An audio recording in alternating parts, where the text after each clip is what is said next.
I would have liked to have gone back, very likely, but we got friends and got to know everyone and that, yes.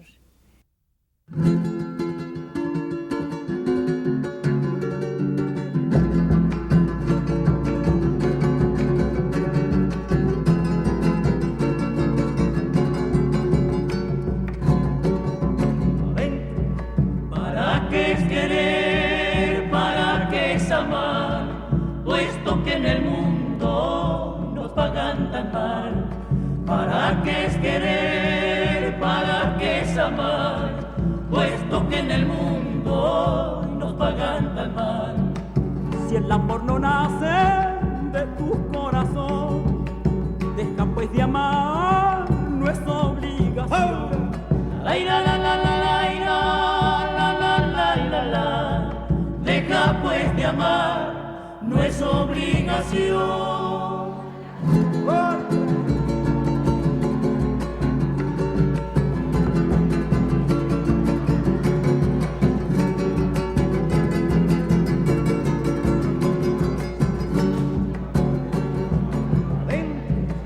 Una palomita que yo la crié, viéndose con alas y volando se fue. Eastern Tickle, Fogo Island, Newfoundland. The year 1914. 13-year-old Eliza Lewis steps on board a steamer to begin a 10,000-mile journey to the other side of the world. Her destination? Patagonia, Argentina. The 3-month-long voyage will be dangerous, for World War I has started. Naval battles are raging around the Falkland Islands. It was in October, in 1914. I remember the name of the ship only from Buenos Aires, from New York to Buenos Aires, which was the Vestris. Now, the ship from Buenos Aires here was called the Quinton. I think the Quintana or something like that it was called, Quintana. When we came down the coast from Buenos Aires, the war, as I tell you, was on the 4th of August. They declared the first war. And when we came down, I don't know what port it was on our way down, the battle was on in the Falklands with the Germans were there, you'd see. I think it was the 8th of December. So the captain on the boat that I came on was a German, Captain Stark. So we were English, and there was that little bit of, you see, my trip down on my birthday. I celebrated my birthday, Mr. Sinclair. He got the cook to make a special cake for me, and I can remember the icing. It was white with pink. When you're 14, my dear, yes, we had a lovely time. My name is Don Downer. I'm on my way to meet a long-lost relative, Eliza Lewis, who left Newfoundland for Patagonia at the beginning of the First World War. Eliza never did return, but her letters and postcards have kept our family in touch with the growing colony of Spanish-speaking relatives on the other side of the world. Eliza will soon be 100 years old. I'll be the first person from home, the first relative she's seen in 86 years. Murió el coyuyo en la rama, todos los días cantando, también murió haciendo. Who are you? I'm Don. You're Downer. Yes, I am.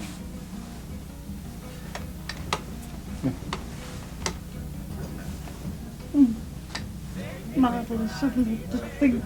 So lovely to see you. 96 years old, you. You're down the roses. Fine, never mind. Now, Leonard. And this is Leonard, Eliza's 80-year-old son. He's never been to Newfoundland, nor have any of the others. We have some gifts. And so began an exciting gathering of long-lost cousins. There was so much to talk about. There were family photos to examine. There were gifts from home for Eliza. I discovered there are now 5 generations of Patagonians with roots in Newfoundland.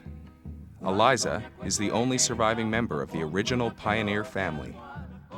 Most of the younger generations don't speak English, but thanks to Eliza's stories, they all know about Fogo and Eastern Tickle.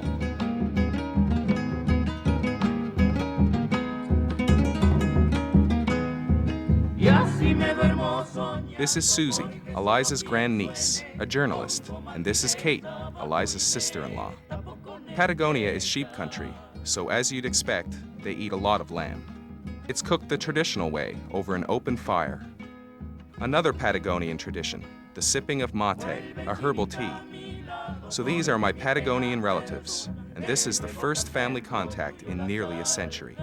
Susie, I learned, has a passionate desire to visit Fogo someday, to see the land she heard of at her grandfather's knee. It soon became obvious that this is one closely knit family, and Eliza, wise, witty, and affectionate, its matriarch. Look, that's my baby. Patagonians with roots in Newfoundland? How does this story really begin? Well, way back in 1886, Bill Downer, an 18-year-old sailor from Fogo Island, Newfoundland, was shipwrecked rounding Cape Horn. Marooned on the southern tip of South America, he panned for gold and roamed the plains hunting mountain lions and taming wild horses. Bill Downer became a bit of a legend on the wild Patagonian frontier. Young days, he learned to ride, he learned to tame. Oh dear, he loved it. He was a very good horseman, very good.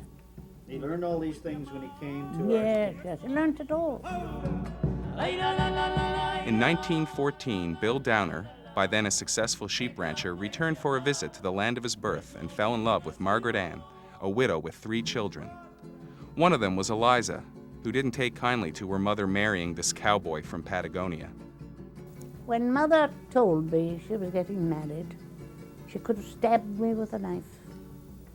I've never forgotten it. And so, after the wedding in the church in Fogo, Bill Downer left with his new family for the pampas of Patagonia.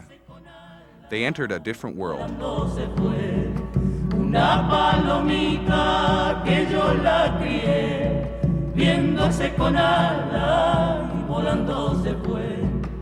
Si el árbol no nace de tu corazón, deja pues de amar nuestro. July 12th, 1917.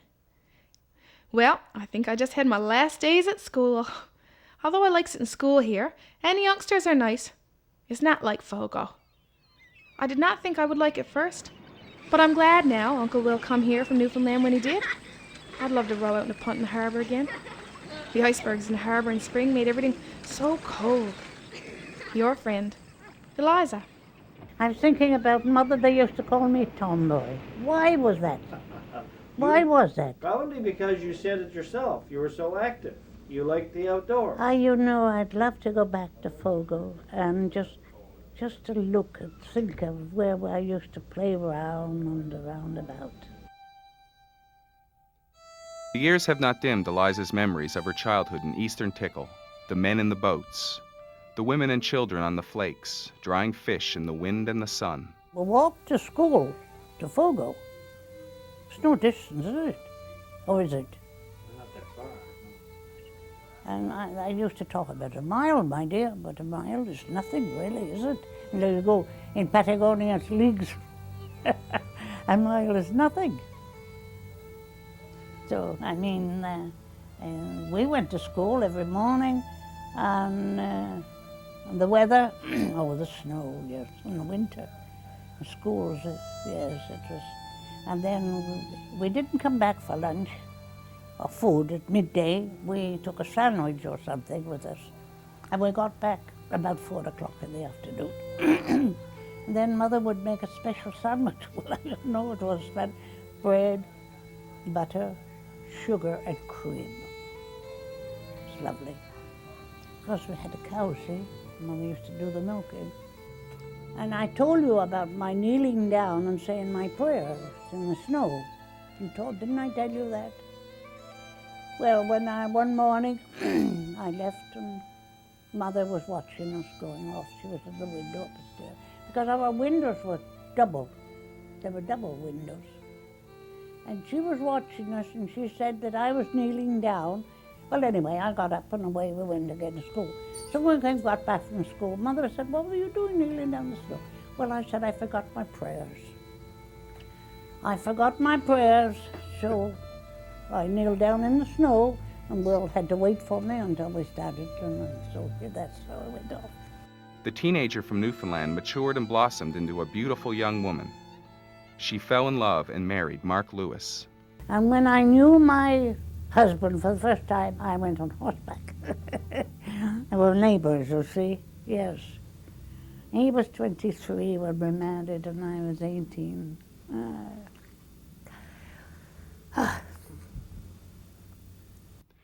Sheep ranching was a way of life for the people of Patagonia.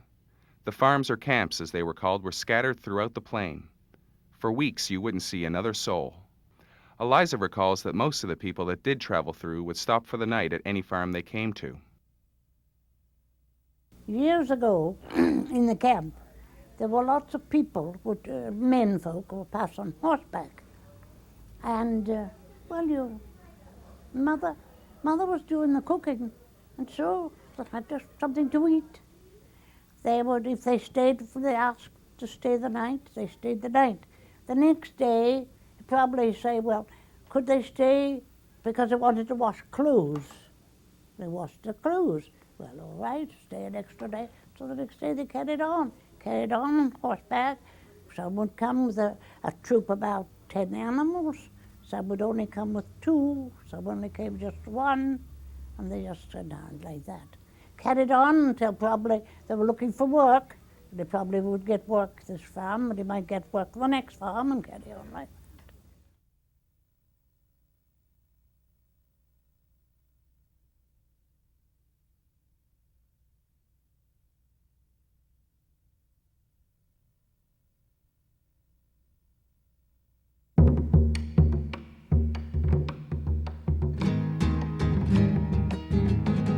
It was an interesting and challenging life for Eliza and Mark.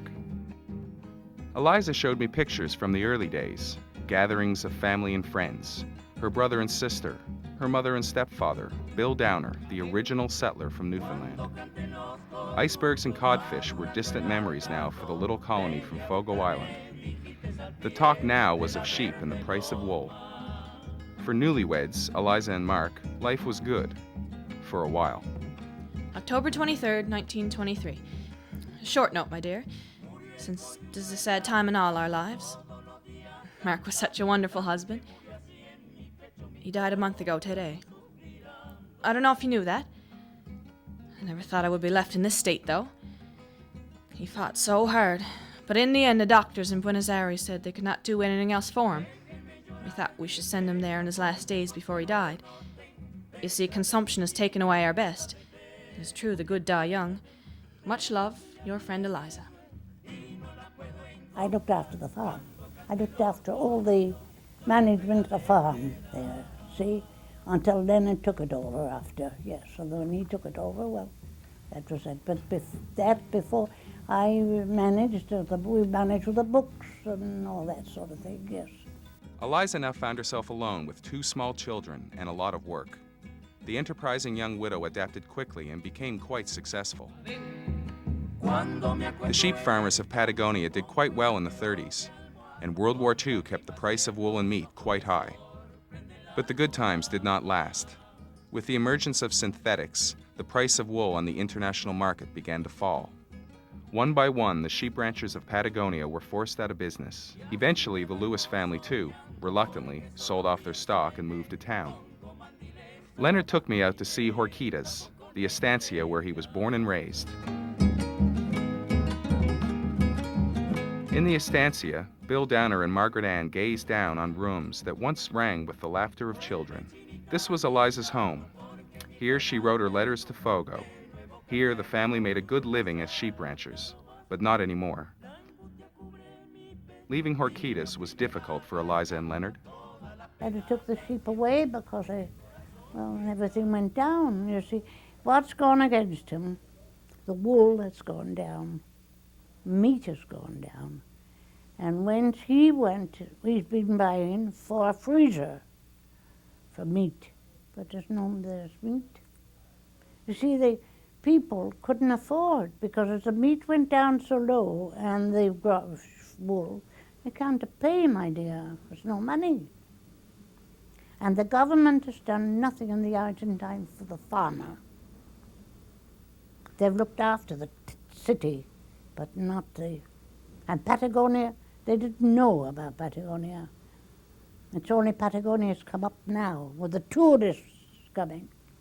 You look at the life today and look at the life in those days, my dear, because like you coming on the plane was so many hours, and we were left in October, we got here in December. It's a long distance. Long distance. I mean, we go from Buenos Aires now 2.5 hours, don't we, by plane? You see, everything has changed. It's very difficult for the younger generation to understand all this. My trip was drawing to a close. It was time to go home, time to say farewell to this wonderful lady. She was watching a video of modern Fogo. The place has changed greatly since she left 86 years ago. It was hard to say goodbye. After your family, my dear, and all the best. Thank you. Good trip. It was beautiful. And look out. Take care.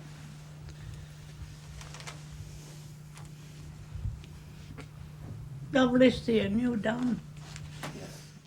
And that was the last I saw of this remarkable lady, Eliza Lewis, the girl from Eastern Tickle.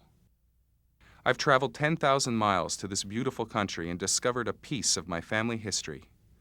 As I gaze over the Patagonian landscape, I think of Eliza and her family, pioneers in this country. I think of her leaving Newfoundland so long ago. And to think it's taken this much time for someone to come and visit her. I'll cherish these moments for the rest of my life.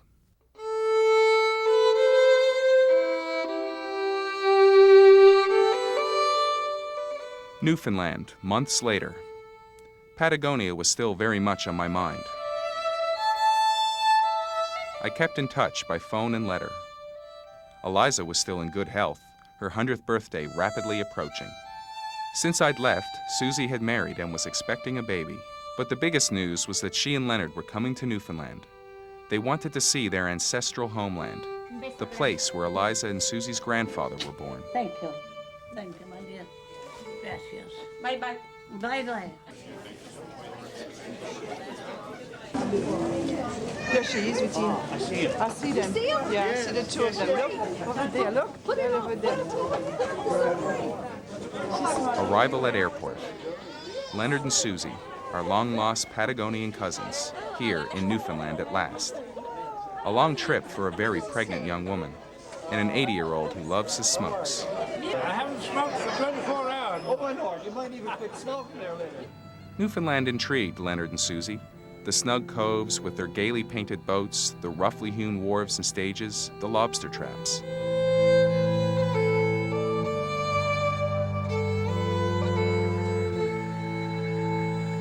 But most of all, the people, their distant cousins, descendants of the relatives Eliza and her brother left behind nearly 100 years ago. This is Susie. Hi, Susie. We're second cousins. Eh? There was much to talk about, family connections to figure out. Susie can't speak English, but she made sure she had pictures of her relatives on the other side of the world. Eliza will feast on these scenes. Everyone was keen to hear of Eliza and of the legendary Bill Downer who founded the Patagonian branch of the family. And I had to explain, again and again, Susie's connection. With Susie's child, it's 6 generations. As Susie copied down names and addresses, I couldn't help think of the streams of letters and postcards from Eliza that led to this family reunion. Hopefully, Susie will keep the tradition going.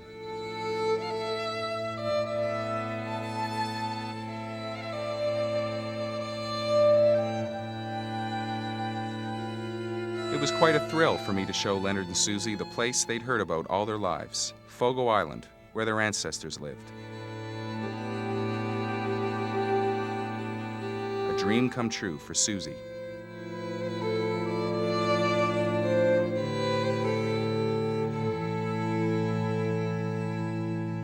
St. Andrew's, the Anglican church in Fogo. Susie and Leonard's ancestors are buried in the churchyard. So, Susie, your name is Susanna, Yes, and this is Susanna. This is Susanna Downer.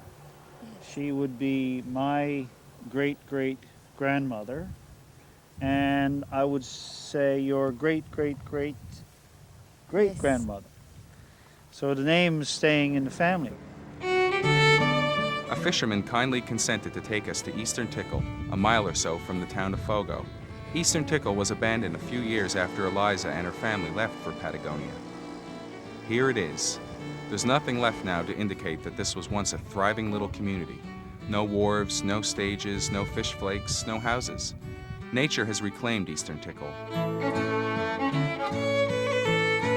Marvelous. Marvelous here to be back to. But it just looks impossible to me where they could do the building here. That's what mesmerizes me.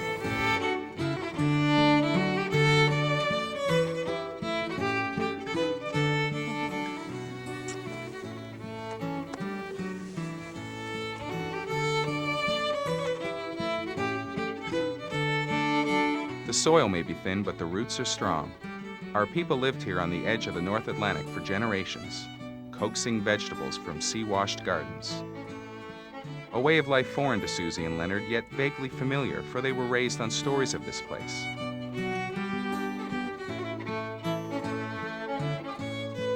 Her great-aunt Eliza picked blueberries on these hills. Her grandfather sailed these waters. The sea was the highway then. Tall ships from here carried salt fish to Portugal and Brazil, and young fellows sailed away to seek their fortune in far-off lands. One of them was Bill Downer. Susie knows the story well.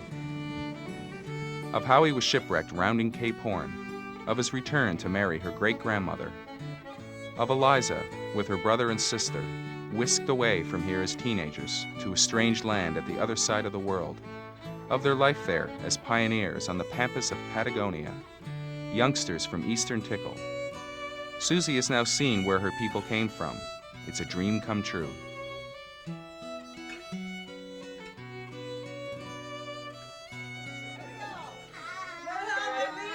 Happy birthday. 1, 2, 3. Happy birthday to you. Happy birthday, Eliza, from your cousins on the other side of the world, the place you left so long ago, the place and the people you've kept in your heart. Happy birthday to you. It's a long time. I've enjoyed my life. I would have liked to have gone back, very likely, to Newfoundland, but we got friends and got to know everyone and that, yes.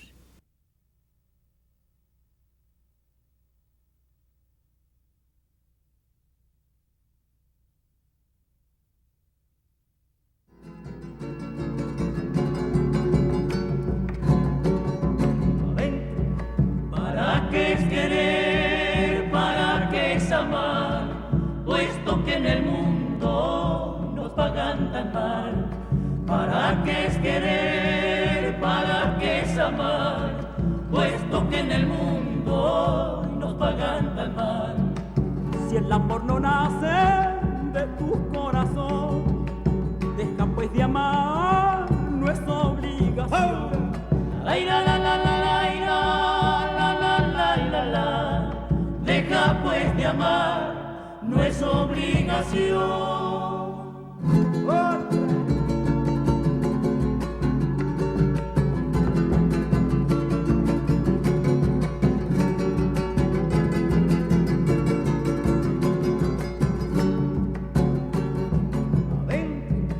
Una palomita que yo la crié, viéndose con alas y volando. Look at your she smiles. Just how Louisa, Lita, Hola, mamá.